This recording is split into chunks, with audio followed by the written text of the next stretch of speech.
Welcome to our channel. Please subscribe and click the bell icon, so whenever a new story gets uploaded I can send the notification about it. So today at bedtime Anshi and Sahami want to listen a new story named Goody Two Shoes. Interesting, right? So let's begin. So farmer, meanwhile, was at one time a very rich man. He owned large fields and had fine flocks of sheep and plenty of money. But all at once his good fortune seemed to desert him. Year after year, his crops failed, his sheep died off, and he was obliged to borrow money to pay his rent and the wages of those who worked on the farm. At least he had to sell his farm, but even this did not bring him in money enough to pay his debts, and he was worse off than ever. Among those who had lent money to farmer meanwhile were Sir Thomas Gripe and a farmer named Graspall. Sir Thomas was a very rich man indeed, and farmer Graspall had more money than he could possibly use. But they were both very greedy and covetous, and particularly hard on those who owed them anything. Farmer Graspall abused farmer meanwhile and called him all sorts of dreadful names. But the rich Sir Thomas Gripe was more cruel still and wanted the poor debtor shut up in jail. So poor farmer meanwhile had to hasten from the place where he had lived for so many years in order to get out of the way of these greedy men. He went to the next village, taking his wife and his two little children with him. But though he was free from Gripe and Graspall, she was not free from trouble and care. He soon fell ill, and when he found himself unable to get food and clothes for his family, he grew worse and soon died. His wife could not bear the loss of her husband, whom she loved so dearly, and in a few days she was dead.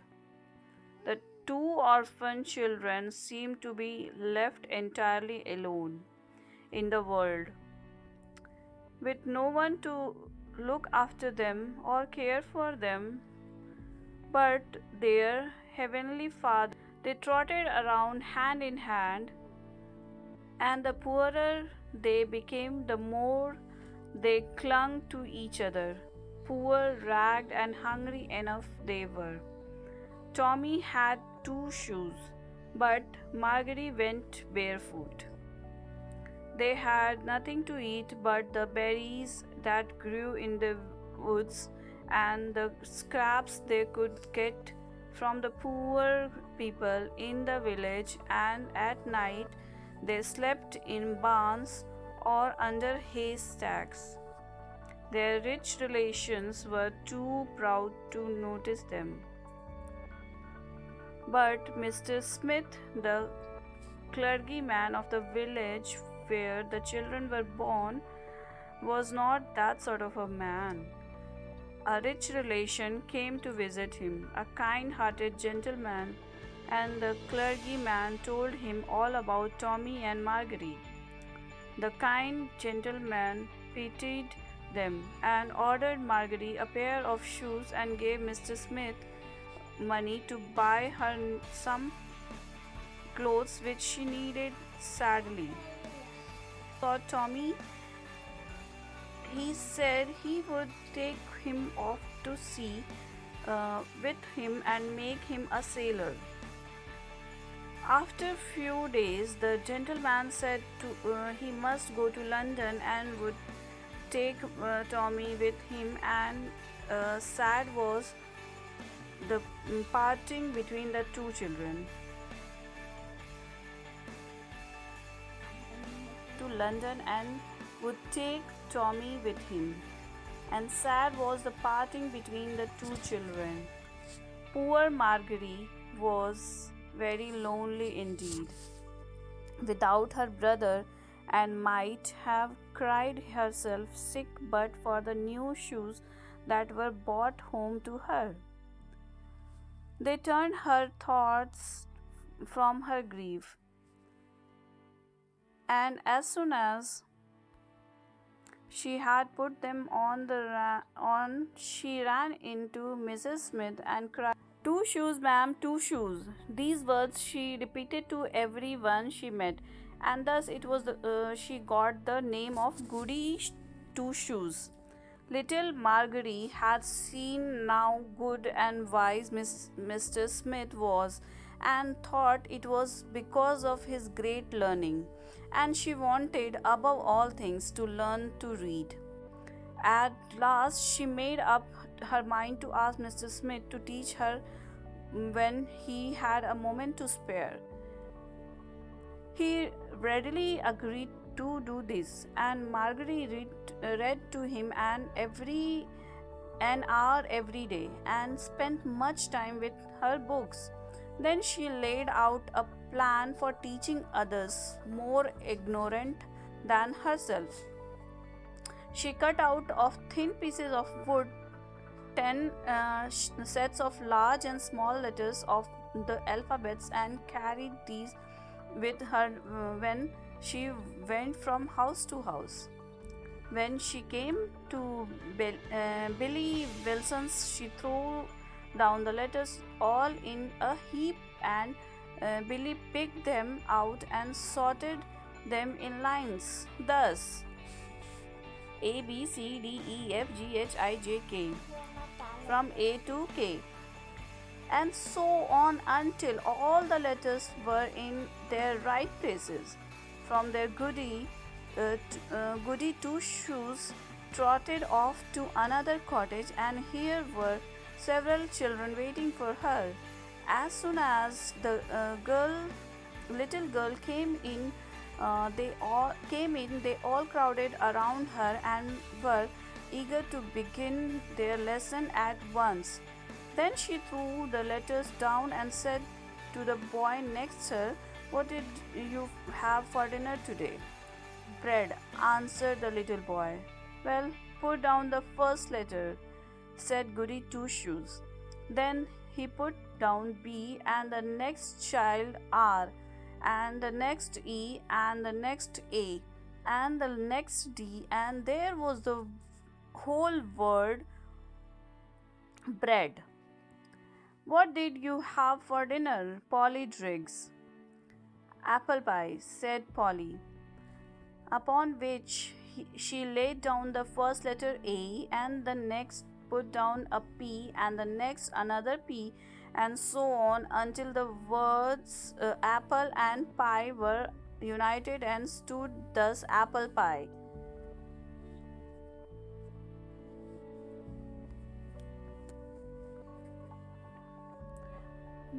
Now it happened one evening that Goody Two Shoes was going home rather late.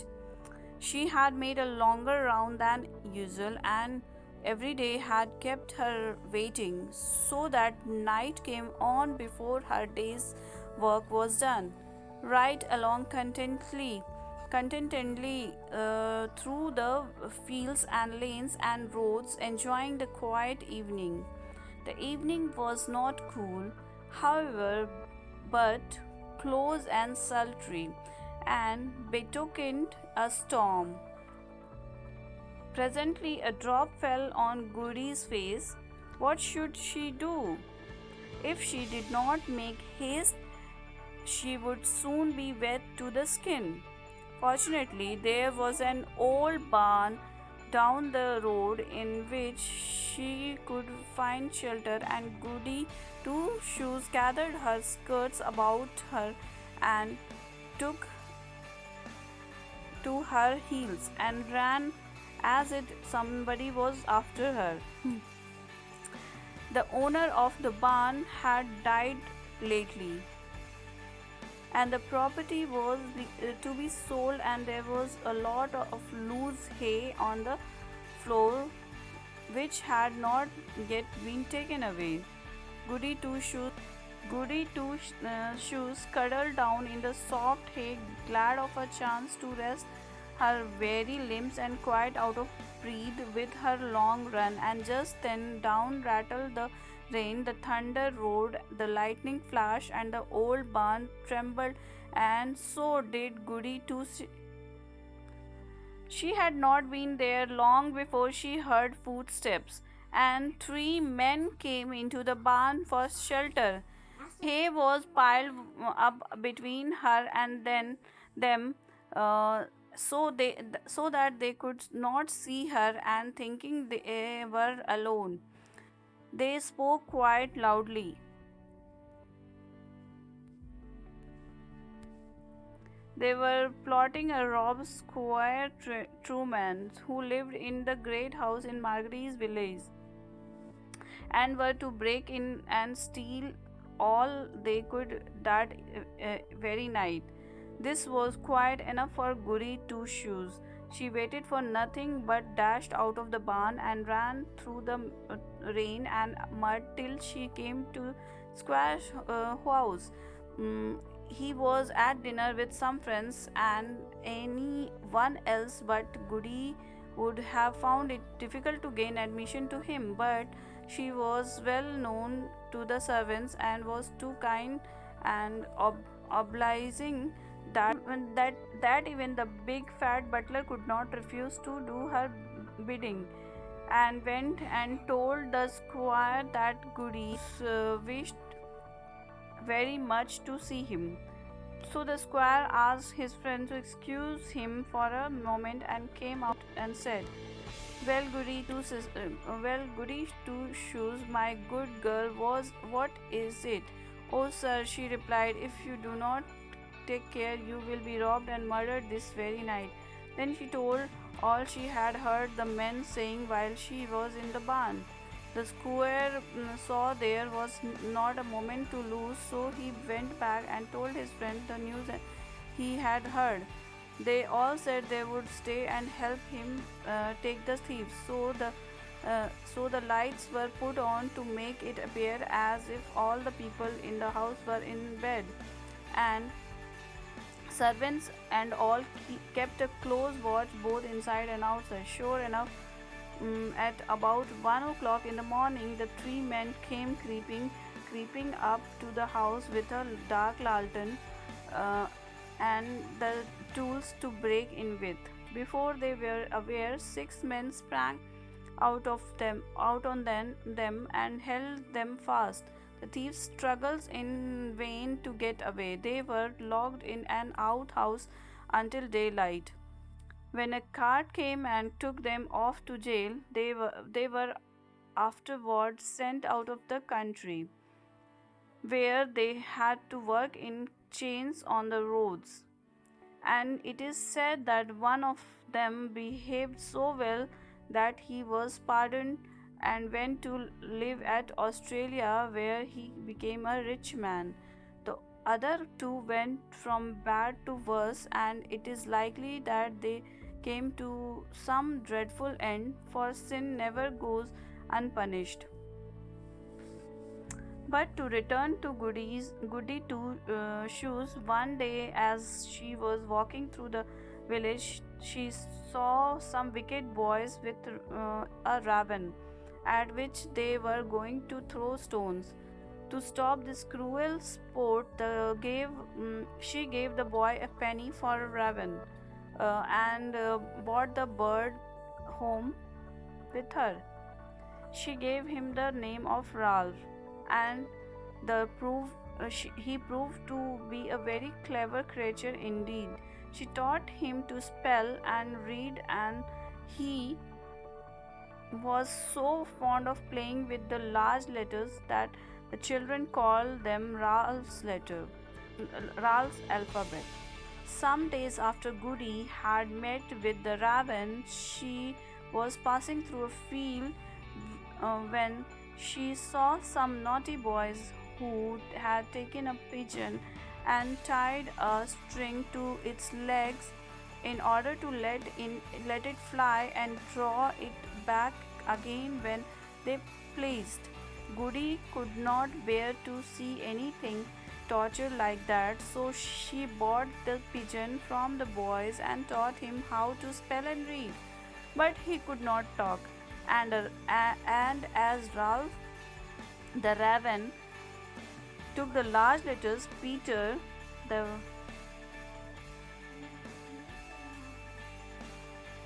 and as Ralph the raven took the large letters Peter, the pigeon took care of the small ones. Mrs. Williams, who lived in Margery's village, kept school and taught little ones their ABCs. She was now old and feeble and wanted to give up this important trust.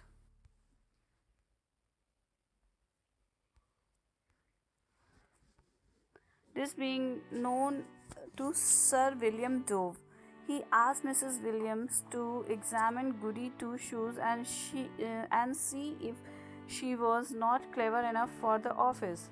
This was done, and Mrs. Williams reported that little Margery was the best scholar and had the best heart of anyone she had ever examined.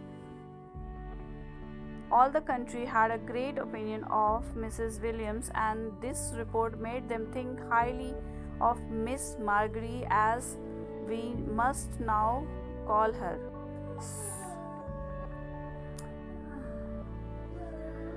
So Margery meanwhile was now a school mistress, and a capital one she made.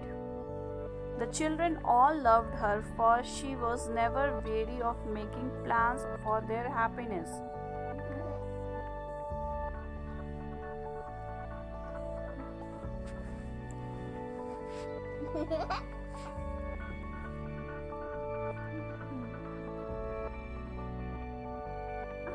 Goody could not bear to see anything tortured like that, so she bought the pigeon from the boys and taught him how to spell and read. But he could not talk, and as Ralph, the raven, took the large letters, Peter, the pigeon, took care of the small ones. Mrs. Williams, who lived in Margery's village, kept school and taught little ones their ABCs. She was now old and feeble, and wanted to give up this important trust. Goody Two Shoes. This being known to Sir William Dove, he asked Mrs. Williams to examine Goody Two Shoes and see if she was not clever enough for the office. This was done, and Mrs. Williams reported that little Margery was the best scholar, and had the best heart of anyone she had ever examined. All the country had a great opinion of Mrs. Williams, and this report made them think highly of Miss Margery, as we must now call her. So Margery meanwhile was now a schoolmistress, and a capital one she made. The children all loved her, for she was never weary of making plans for their happiness.